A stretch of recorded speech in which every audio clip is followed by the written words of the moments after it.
कुछ ऐसा राजनीतिक हालत बन जाते हैं जहां लगता है कि सरकार का जो संख्या है उसमें कम हो जाते हैं या सरकार के पास वो ताकत नहीं रहते हैं देश को संचालित करने के लिए, और नेतृत्व कमज़ोर हो जाते हैं। कई परिस्थिति होते हैं तब अविश्वास का प्रस्ताव लाया जाता है। लेकिन आज का जो अविश्वास प्रस्ताव लाए हैं कांग्रेस पार्टी, मैं ये मानता हूं कि कांग्रेस पार्टी और विपक्ष के जो लोग हैं वो खुद ही बाद में पछताएंगे। I want to tell on record that the opposition party will regret that this no confidence motion is brought in a wrong timing and a very in a wrong time. Sir, मैं ये इसलिए कह रहा हूं कि आज परिस्थिति बिल्कुल उल्टा है।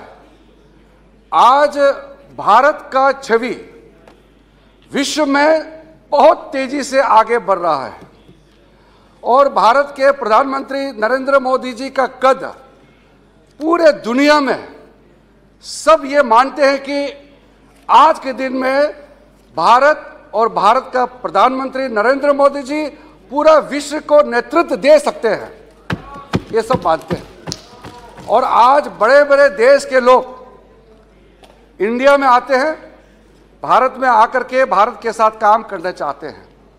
इस वक्त G20 का अध्यक्षता भी भारत कर रहे हैं और हर एक राज्य में G20 का बैठक भी चल रही है और पूरा देश, भारत के कोने कोने में जितने लोग बसे हुए हैं और भारत के बाहर भी जितने भारतीय लोग हैं, ये मानते हैं कि नरेंद्र मोदी जी का नेतृत्व इस देश को 2047 में पूर्ण रूप से एक विकसित राष्ट्र बनाने का नेतृत्व दे रहे हैं। और ऐसा समय में मोदी जी का और इस सरकार का साथ देने की जगह ये उल्टा अविश्वास प्रस्ताव ला रहे हैं। इसलिए मैं कह रहा हूं कि कहीं ना कहीं कांग्रेस पार्टी और विपक्ष आगे जाकर के पछताएगा कि कितने गलत समय और गलत तरीके से अविश्वास प्रस्ताव लाया है। सर, मैं 2004 से इस सदन का सदस्य होने के नाते मैंने कुछ दृश्य देखा है और हम जब वहाँ बैठते थे अपोजिशन के रूप में और कांग्रेस पार्टी 2004 में 145 सीट जीत के आई थे, भारतीय जनता पार्टी के पास 138, 138 हमारे पास थे, 145 कांग्रेस के पास थे और सिर्फ 7 सीट का फर्क था। 14वीं लोकसभा में कम्युनिस्ट पार्टी जो टोटल लेफ्ट फ्रंट है उनका संख्या 63 थे और लेफ्ट फ्रंट के सपोर्ट से कांग्रेस ने सरकार बनाई यूपीए 1। और उस समय हमने देखा है, आज हम लोगों को कहते हैं कि हम लोग अपना दल एनडीए दल को पूछते नहीं हैं, इज्जत नहीं देते हैं।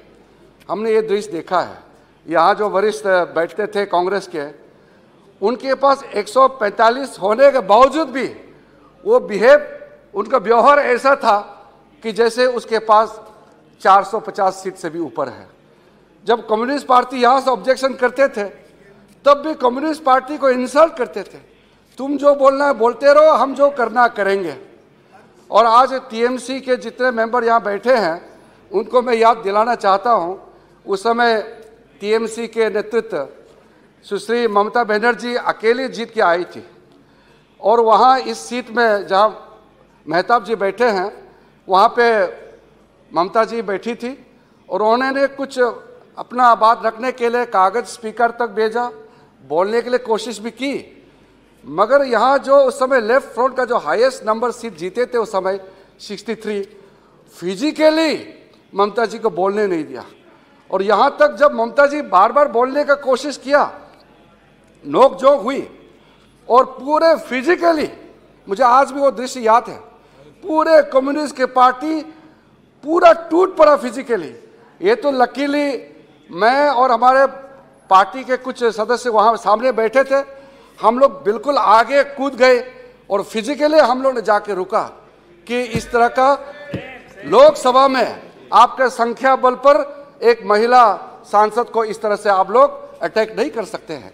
आज ममता जी शायद याद नहीं करते होंगे, या उनके टीएमसी वाले संख्या थोड़ा बढ़ गई तो शायद उनमें कुछ अलग सा उसका व्यवहार में बदल गए, तो वो उनका भाषा भी बदल चुके हैं, लेकिन हम लोग ऐसे चीज़ों को भूलते नहीं हैं।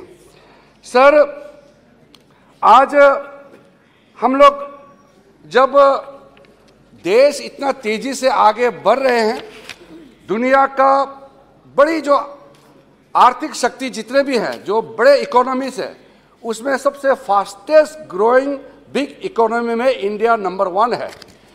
तो ऐसा में कम से कम आप हमको पसंद ना करें, भारतीय जनता पार्टी का आइडियोलॉजी को आप सपोर्ट ना करें, प्रधानमंत्री मोदी जी को आप पसंद ना करते होंगे, लेकिन जब देश तरक्की कर रहे हैं, भारत आगे बढ़ रहा है, तो भारत के नाम से तो आप साथ देना चाहिए।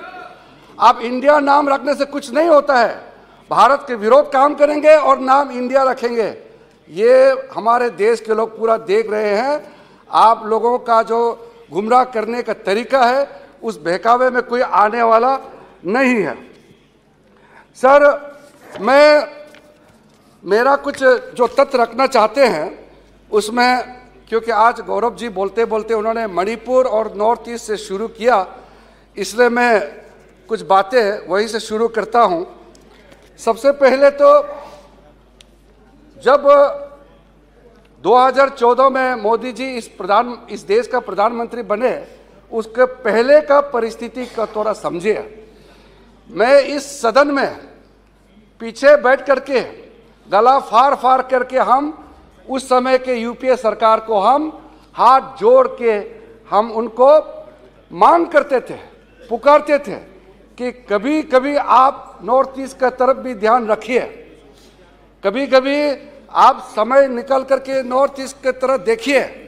उस समय का तत्कालीन प्रधानमंत्री डॉक्टर मनमोहन सिंह जी तो खुद राज्यसभा, तो लोकसभा से नहीं आए थे, असम के सीट से, असम के कोटा से राज्यसभा के सदस्य बने, 2 बार प्रधानमंत्री बने। कभी भी विकास के नाम पर नॉर्थ ईस्ट का दौरा नहीं किया। 1-2 बार औपचारिक कार्यक्रम के लिए गए होंगे, लेकिन कभी भी हमारे नॉर्थ ईस्ट के सांसदों के साथ, नॉर्थ ईस्ट के मुख्यमंत्रियों के साथ बैठ करके कभी भी नॉर्थ ईस्ट के बारे में चर्चा नहीं किया।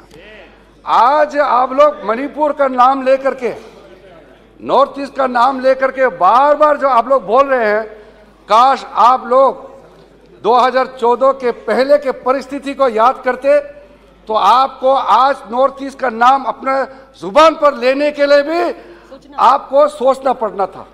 लेकिन आप लोग भूतकाल में जाना नहीं चाहते हैं और ऐसे ही राजनीतिक बयानबाजी में देश को गुमराह करना चाहते हैं।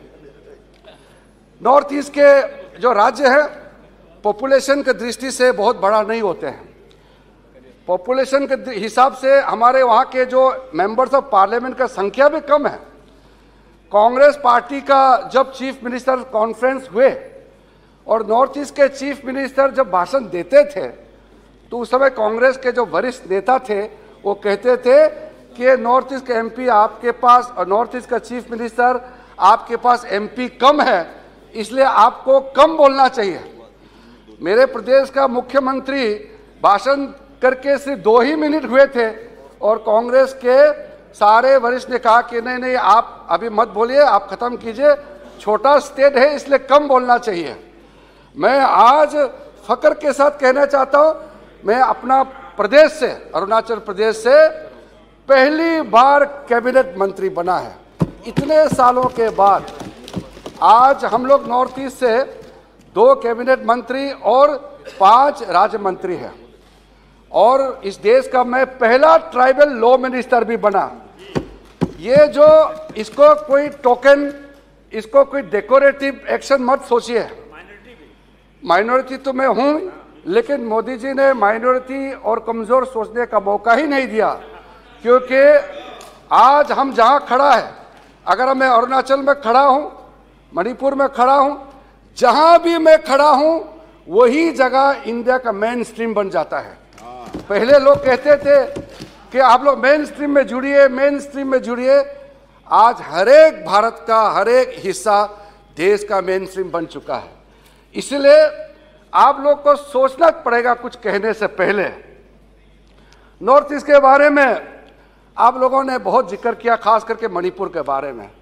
आप लोग को पता है आज जो मणिपुर के अंदर जो संघर्ष हो रहे हैं और वहाँ मैते कम्युनिटी और चीन, कुकीज और मार कम्युनिटी का बीच में जो संघर्ष चल रहे हैं, वो ऐसा मत सोचिए कि आज उसका चिंगारी अचानक से उत्पन्न हुआ है, ऐसा मत सोचिए। बरसों से आपका नेग्लिजेंस, बरसों से जो आपने नॉर्थ ईस्ट को अपने पे मरने के लिए छोड़ दिया, हैंड होल्डिंग करने के लिए आप सोचा नहीं है, उसी का नतीजा है। मैं आज वायलेंस लेकर के पूरा डिटेल में नहीं कहूँगा, क्योंकि गृह मंत्री जी जब इंटरवेंशन करेंगे तो स्पेसिफिकली वो इस बात को कहेंगे, इसलिए मैं सिर्फ ऊपर का जो परिस्थिति है उसको बताना चाहता हूँ। मणिपुर के अंदर में हमारा देश का सबसे ज़्यादा मिलिटेंसी का ऑर्गेनाइजेशन का उत्पन्न हुआ, और आपको ये समझना पड़ेगा 2014 के बाद मोदी जी इस देश का जब प्रधानमंत्री के कुर्सी पर बैठे, उसके बाद एक भी पूरे नॉर्थ ईस्ट में नया कोई मिलिटेंसी गुट खड़ा नहीं हुआ। और नॉर्थ ईस्ट के अंदर में टोटल मैं आपको अगर संख्या बताऊंगा, पिछले 9 साल के अंदर में 8,000 से ज्यादा जो मिलिटेंट ऑर्गेनाइजेशन में काम करने वाला बंदूक के साथ सरेंडर कर चुके हैं। 800%, 800% इंक्रीज हुआ है surrendering of the militants. Kidnapping का जो घटनाएं होते थे 81% उसमें कमी आई है, और सिविलियंस को जितने मारे जाते थे मिलिटेंट्स के एक्शन के द्वारा उसमें 97% गिरावट आई है। और सिक्योरिटी पर्सन जो ऑपरेशन करते थे उसमें मारे जाते थे, उसके संख्या में, मृत्यु के संख्या में 90% का कमी आई है। इंसर्जेंसी टोटल जो इंसिडेंट में 76% का कमी आई है। और arm forces special powers act 1958 में जब नॉर्थ ईस्ट में मिलिटेंसी का उत्पन्न हुआ, उसको नियंत्रण करने के लिए arm forces special powers act का आप लोगों ने इस सदन में पारित करके लागू किया था। आज मैं बहुत ही संतोषजनक आपको बताना चाहता हूं कि आज आफ्सपा के जो टोटल कवरेज एरिया में 75% का रिडक्शन हुआ है। मैं जिस प्रदेश से आता हूं, हमारे असम और अरुणाचल के पूरे बाउंड्री का 20 kilometre Arunachal side, 20 kilometre Assam side में armed forces special power act का लागू किया था। आज पूरा का पूरा अरुणाचल असम के जो सीमावर्ती इलाका है, arm forces special powers act पूरा हटा दिया गया है। सिर्फ हमारे अरुणाचल के जो पूर्व के 3 जिले हैं जो नागालैंड से जुड़ा हुआ है और म्यांमार से जुड़ा हुआ है, वहाँ पे कुछ पुलिस स्टेशन बचे हुए हैं, बाकी सब हटा दिया गया है। असम में अब आफ्सपा नहीं है, त्रिपुरा में आफ्सपा नहीं है, मिजोरम में नहीं है, सिक्किम में पहले से नहीं था। अब नागालैंड के कुछ जिले और मणिपुर के कुछ जिले में सिर्फ बच के रह गए हैं। तो आप लोग जब इस तरह का मणिपुर, नॉर्थ ईस्ट के बारे में बोलते हैं तो थोड़ा सा अध्ययन करना आवश्यकता होता है, वरना इस देश का महान संसद में बैठ करके गलत बयानबाजी करने से गलत मैसेज जाता है, और देश को गुमराह करने से आपको क्या फायदा। आखिर तो हम लोग सब इस महान सदन का सदस्य है, जिम्मेदारी के साथ बोलना चाहिए। मैं आपको एक बात और बोलना चाहता हूँ।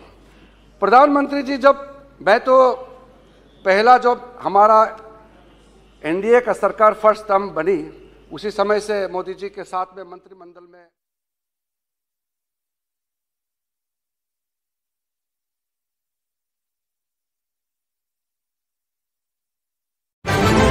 पार्टी है जिसने 3 बार भाजपा को दिल्ली में हराया और 2 बार 2015 और 20 में आजाद भारत के इतिहास की सबसे बड़ी जनादेश की सरकार बनाई। ये वो सुपारी जितनी पार्टी है जिसने पंजाब